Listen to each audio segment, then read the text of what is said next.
Good morning, gang. Good morning, good afternoon, good evening, or good night, depending on where you are in the world when you're watching this. Welcome back to this week's altcoin update. First and foremost, remember, nothing discussed today is financial advice. It's for educational purposes only, and it's my view of the markets. And now we've got that out of the way, let's jump into some altcoin charts, shall we? So this week we've had requests for APTOS, ARBITRUM, and ORDS swap, I believe it's called. So we're going to take a look at these now. APTOS and ARBITRUM are going to be recaps and also looking at potential new setups on the horizon. Okay, so first and foremost, we're going to jump into this. Now, this is the old TA from the last time we did a video on APTOS, and this is going back roughly about 2 weeks. Okay, and what we can see here is we've come back into that sticky zone that we were talking about. Now, one thing that I get asked all the time is, and this is standard across all forms of trading, whether it's crypto, whether it's forex, whether it's stocks, makes no difference. Okay, people will say, how did you know that price was going to come here?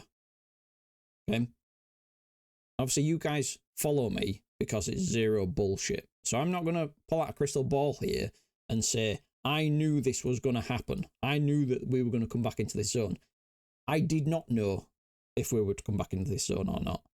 Okay, just like I did not know that if we came back into this zone that this zone would hold like it's currently doing.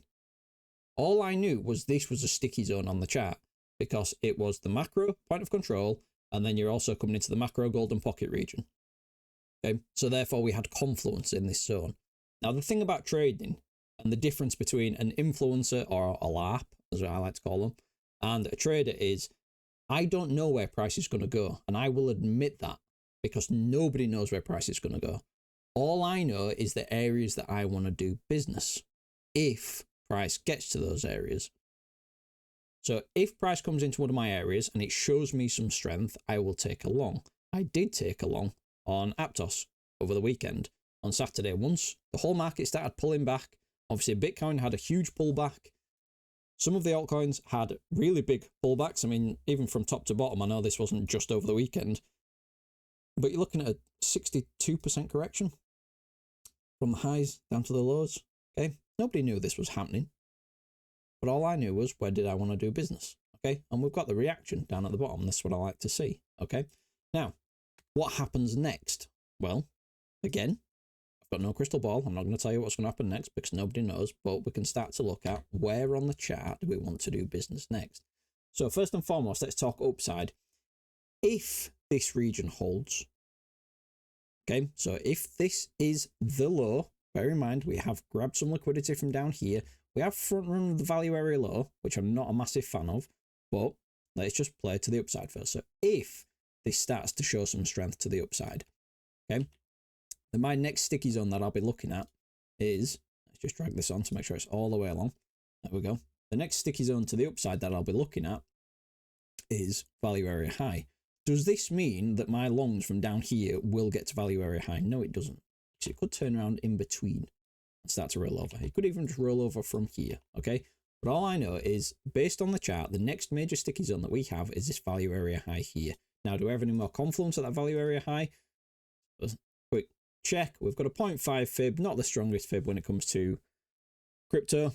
We all know that the golden pocket right up to the 786 is the sweet spot, but we do have a little bit of confluence here, okay? Now, if you're looking and you are a order block supply demand style trader, you'll also notice that there's a order block up here. Again, I don't know what you want to call them. It's completely up to you. It depends what type of trader you are.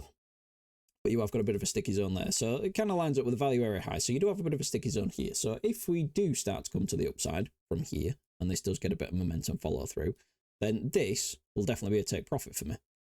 And, or if we start to see a rejection here and a lower time frame breaker structure to the downside, then I may look to hedge my position.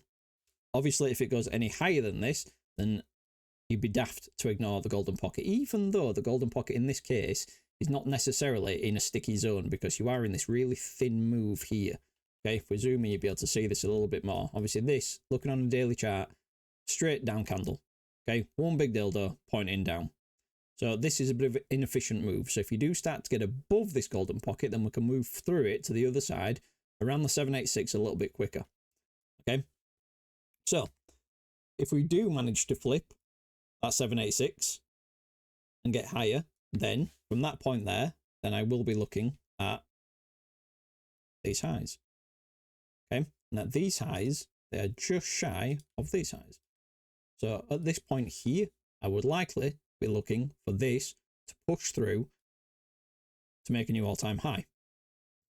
Does that have to happen? No, it doesn't. But if it does, then I'd be looking for two things. A, do we pop up above the all-time high and get a swing failure pattern for a short trigger? Or does it actually break out and start running to the upside? That's the question. And that's what we'll wait and see.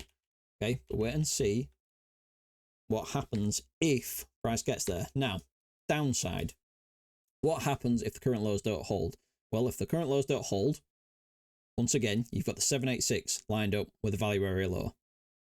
So this will be my next sticky zone to the downside. So if we do start to come down here, start to show some strength, then there's a potential long trigger. If this doesn't hold, then we start looking a little bit more bearish, and realistically, I'm going to be looking at targeting at least these lows here. So at these lows here, then you've got to ask yourself, do you come down and grab the liquidity, stops that are underneath here, or do we go lower? Okay, so here, here, and here are my main areas of interest. Now, what happens within those areas of interest, we have to wait and see, because we don't know. We can't forecast the future, and anyone that tells you that they can is talking out of their ass. Okay, next, Arbitrum. So this is another one that we charted within the last month, maybe 2 months ago. And this is when price was all the way back up here. Now, anyone that's in our group that's studied our content will know exactly what I was looking for with this. And effectively, this is the range fib tool that I use. I've showed it on the channel many, many times. And once we see a deviation of the top of the range fib tool, then we look for a transition back down to the low of the range if we get acceptance back into the core of the range between these white lines. Okay, and this is what we got. Now, on this one, once again, I was wrong and right all at the same time. Magic, that, isn't it? So this is the beauty of being a trader. I had two sticky zones on this chart. I had one sticky zone that was here, which was the range lows, the white line, and the point of control. I also had another sticky zone down here at the value area low. Now, which one held? Well, first and foremost, the top one did get a bounce on Friday. So it came down on the Friday, got a bounce, closed just back above that point of control. Now, the Saturday came along, obviously Bitcoin nuked, everything else nuked, and it dragged everything else down with it, and it came back down to the value area low. Okay? So, once again, I have taken a long on this. And what I'm watching right now is, do we hold this range low now? If we do start holding this range low and start to get a push up, then I'll be looking back towards the EQ. At the EQ, the big question is, do we flip the EQ into support and continue up? And then we start looking towards value area high / range high. If we reject from the EQ and start to come back down, that's going to look a little bit more bearish short term. So then, if this happens, then it's what happens back down at the range low. Okay? And all we're doing is we're just playing this same range that it's pretty much been since it was created. Now, don't get me wrong, there might be charts that go back longer than this, I'm not sure. But for now, it's range bound, okay? Now, some people will say, well, is this an accumulation range? It could be. We don't know, because we don't know what's going to happen next. It could bounce from here and then just roll over and it go to zero. Anything can go to zero. And if you really don't think that way and you don't open your mind to the possibilities of things can go to zero, then you're a bit of a fool, okay? Anything can happen. I don't know what the project is. I don't know what it does, and I don't really care. All I care about is what does the chart show me, okay? So, from this, if range low holds, looking for EQ. If EQ is flipped, looking for range high / value area high. Bit of a zone is this, okay? If range low doesn't hold, then I'll be looking to come back down, and then more likely, rather than this holding again, I'll be looking for these lows here to be taken. So if we do start to roll over, look for these lows, and if they do get taken, and then we get the strength on the back of it, then I'll be looking for longs, okay? So, that'll be my plans on Arbitrum. Pretty straightforward. Next, ORDS swap. Once again, I have no idea what this is, but this is fairly standard. By the way, if you do want to learn how to trade with me and understand how to spot these areas of interest and have a zero bullshit approach to the market, okay? And again, if you want to learn to trade, and I've said this, I said this on Twitter yesterday, okay? I'm not going to fill your head full of dreams that you're going to make it as a successful trader. I'm not going to tell you that you're going to get rich and you're going to own Lamborghinis. That's just not me, okay? The reason why people follow us is because we are the zero bullshit, okay? I'm not selling you a lifestyle. But if you genuinely are serious about becoming a trader and improving your edge, then come over to the website. Links down in the description. Click the Join Us tab. From here, you will see 1 month access. It's 79 Great British pounds, or roughly around $100. Okay. Within that, you will get access to all our educational material. Now, once again, don't join if you think you're signing up to get signals. Okay. You will get my daily trading plans every single day of the week. Because this is something I share, but they are not signals. They are where I'm looking to do business. Okay. But what it's all about is this. Okay. Learning how to trade for yourself. So you can see here, we finished our morning daily update. So again, this is my own trading plans. You got a 20-minute video there from this morning. And then we've got all the other stuff within here. Okay, so we've got absolute beginners. We've got Fibonacci, volume, everything coming down. You've got trading psychology, Elliott wave theory, entering and managing trades. Okay, we've got so much stuff in here now, it's unreal. Okay, tonight we'll be doing our chat and chill stream, which is our high time frame swing trading ideas. Okay, and this will be going across Bitcoin, altcoins, and the traditional markets. So yeah, if you really want to learn and you're serious about it and you're fed up of listening to influencers make all these promises of 1000x altcoins and all this bullshit, okay, then check us out. But if you're not ready to learn, don't waste your money on it. Okay, don't waste your money. Now, ORDS swap. There we go. So you kind of don't need to do this because you can see it visually, but we'll throw on a volume profile. There you go. It's no surprise. So, where do I want to do business? Well, it's pretty obvious, isn't it? Let's be honest. So what we've had here, now this is looking on the daily chart. The daily's obviously been in an uptrend. I'm assuming that the weekly's still in an uptrend. If we zoom out, yep, the weekly's in an uptrend. So the weekly remains in an uptrend as long as we don't start closing daily, weekly dildos down below that level there, which is 6 cents pretty much on the nose. Okay, so the weekly's still in an uptrend. The monthly, arguably still in an uptrend as well. The daily is in a bit of a downtrend because you've got this high. Arguably, I'd say that this is the dominant high, but either way, you've broken daily structure, closed dildos back below this line, you've come back up, you've retested the volume, and then you've come back down and had a bit of a sell-off. Okay, now since then, you've now started getting acceptance back into value, okay, of this bottom range. So effectively, you've got 2 ranges. If you want to look at it nice and simple, you'd be going, right, okay, well, there's a bottom range, clear range highs, and then you've got your top range, which I would argue if we use that 1, 2, 3 down to there. Okay, so you got a top range and a bottom range. Okay, so let's talk about downside. So this is going to be the easy one. All right, let's just delete that for now. If we start to move down, okay, first question is, what happens at these old range highs? Is this just a straightforward SR flip? Bear in mind, resistance, resistance, resistance, resistance, flipped. Is this then going to turn into support? If it does, happy days.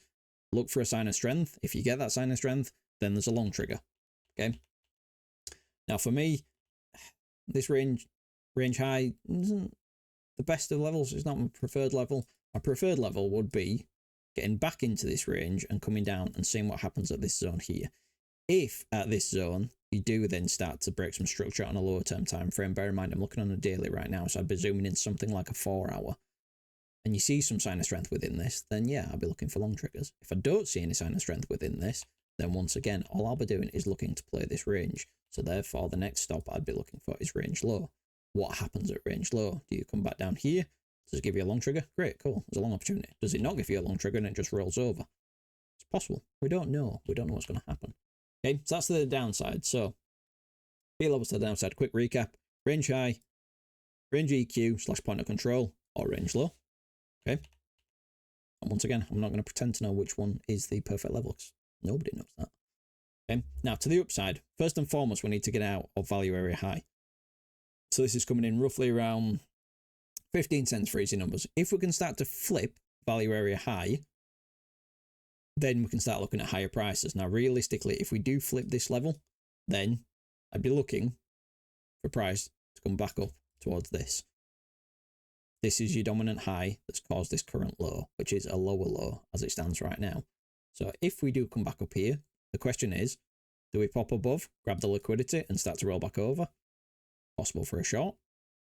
Or do we just flip this into support? And in that case, I'll then be looking up towards this. Now, once again, does it have to go all the way up here if we flip this level? No, it could just turn around here. Okay. But these are the key levels I'd be aware of. This one, and this one. Okay. So they're the most important resistance levels to be aware of. These are the most important support levels to be aware of. And it's what happens at these levels. That's what's important. That's how a trader should think. Okay. Hopefully you've learned something today. If you made money this weekend, by the way, on Saturday's crash, and I use that term loosely, then let us know down in the comments. And if you manage to stay out of the market and remain flat, then well done. Because no trade is the best trade sometimes, okay? If you're not subscribed, consider subscribing and do me a favour and smash that like button. Let's get us into the algorithm, please. All right, team, as you were, bye-bye.